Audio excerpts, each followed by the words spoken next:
इंद्र के पाप की वजह से महिलाओं को मिली मासिक धर्म की यातना। दोस्तों, मासिक धर्म यानी पीरियड्स को लेकर भागवत पुराण में एक कथा है। इंद्र ने खुद को ब्रह्मा हत्या के पाप से छुड़ाने के लिए अपने पाप का कुछ अंश स्त्री को दे दिया और महिलाओं को मासिक धर्म की यातना मिली। दोस्तों, महिलाओं को हर महीने पीरियड्स यानी कि मासिक धर्म से गुजरना पड़ता है। आज के जमाने में पीरियड्स के कई वैज्ञानिक कारण मौजूद हैं। हालांकि सदियों पुरानी पौराणिक कथाओं में भी इसका जिक्र मिलता है। भागवत पुराण के अनुसार इंद्रदेव की एक गलती की वजह से स्त्रियों को मासिक धर्म का वरदान मिला था। पढ़े पीरियड्स की पौराणिक कथा। दोस्तों, भागवत पुराण के मुताबिक एक बार गुरु बृहस्पति इंद्रदेव से नाराज हो गए। असुरों ने इस मौके का फायदा उठाकर देवताओं पर आक्रमण कर दिया। राक्षसों ने देवताओं को हराकर इंद्रलोक पर कब्जा कर लिया। इंद्रदेव को मजबूरन अपना आसन छोड़ना पड़ा।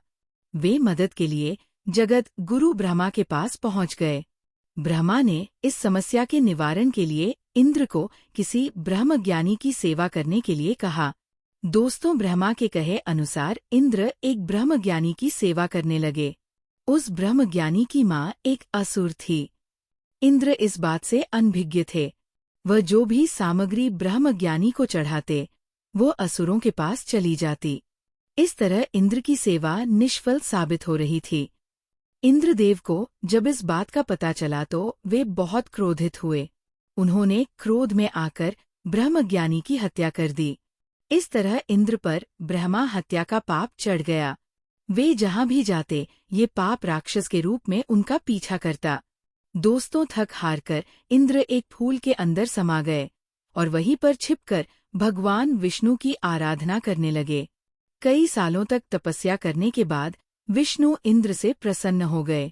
वे स्वयं इंद्र के समक्ष प्रकट हुए और उनसे वरदान मांगने के लिए कहा। इंद्रदेव ने विष्णु से उन्हें ब्रह्मा हत्या के पाप से मुक्ति दिलाने का वरदान मांगा।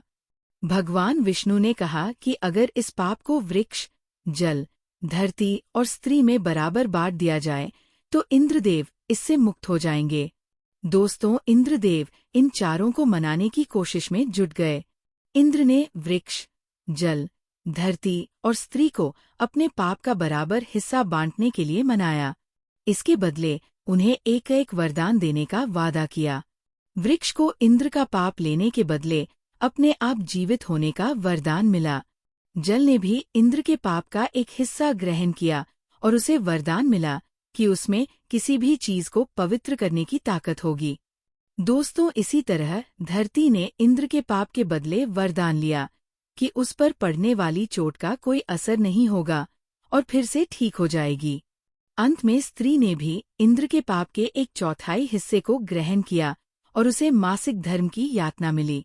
इसके बदले स्त्री को वरदान मिला कि वह पुरुषों के मुकाबले काम का कई गुना ज्यादा आनंद उठा सकेगी।